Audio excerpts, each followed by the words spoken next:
Hello, my name is Brother Steve Waldron, pastor, New Life of Albany, Georgia. Here with Brother Rodney Turley from Kansas City, Brother Stan Gleason's church. What a great guy he is. Yes, sir. Great man. But they're down doing some witnessing, some evangelism, some ministry during their spring break. I think they're to be commended for taking their spring break to go win souls. And we're just so glad you're here. And the Lord's, you're blessing the kingdom, and I know the Lord is blessing you. He will bless you for making that sacrifice. Brother Rodney, the situations of today, there's a generation gap like never before. I'm 50.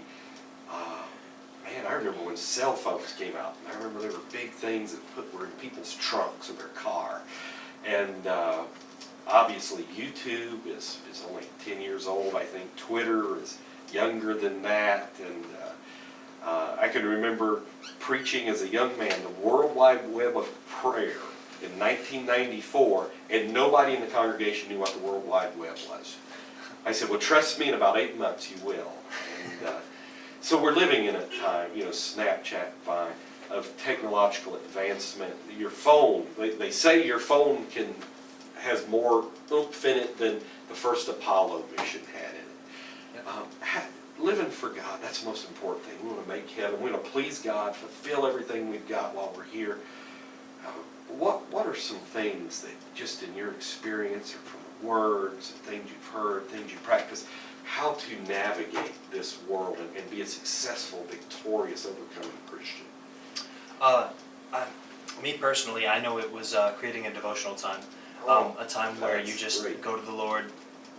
Whether it's just you sitting down and reading Scripture, or highlighting parts of Scripture that really stand out to you, that the Lord has really impressed on you, or your heart, or giving you a burden for even.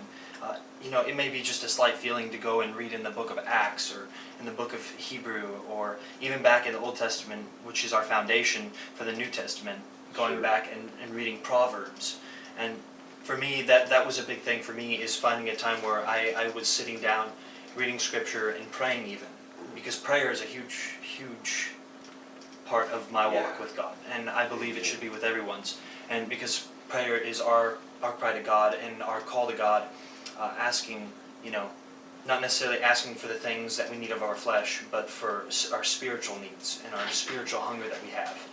So I feel like that's one of our biggest things as far as youth as well. I think it's not really pressed as much. I know when I was in my youth group, I had two great youth pastors that rotated out. So it was I had one for about 5 years and the other for about 3 years. And one was really scriptural based, and it was really nice to have that scriptural based, but he wasn't as spiritual based. But then I had another pastor who was spiritual based, but he wasn't as scriptural based. So they were both good in their own aspects, but they helped balance me in a sense where I needed to balance my prayer walk with my actual scriptural walk. So there's a part of you that has to go and seek the Lord in prayer. You have to go and seek the Lord in prayer. But then there's another part of you that has to go and seek the Word for the answer, because God speaks through His Word. Balance, So. Well, that's great. So prayer closet, so vitally important. I've known some young people say they go on media fast sometimes, 7 days at a time. But that's such a tremendous answer, the prayer closet, because that is separation and kind of helps us recalibrate, not let the world fit us into its mold. So thanks for that wisdom, Brother Rodney. God bless you. Have a great day in Jesus.